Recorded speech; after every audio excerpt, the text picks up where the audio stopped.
Libya উপকূলে অভিবাসীদের বহনকারী একটি নৌকা উল্টে অন্তত ৫৫ জন নিহত হয়েছে। নিহতদের মধ্যে ২ শিশু রয়েছে বলে জানিয়েছে জাতিসংঘের অভিবাসন বিষয়ক সংস্থা IOM।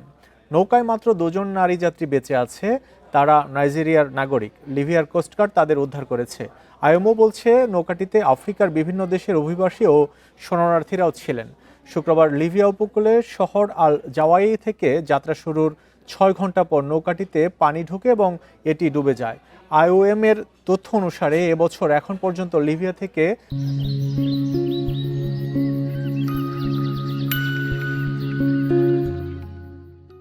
ভূমধ্যসাগরে পাড়ি দিয়ে ইউরোপে যাওয়ার পথে প্রায় ৫০০ অভিবাসী নিহত কিংবা নিখোঁজ হয়েছেন।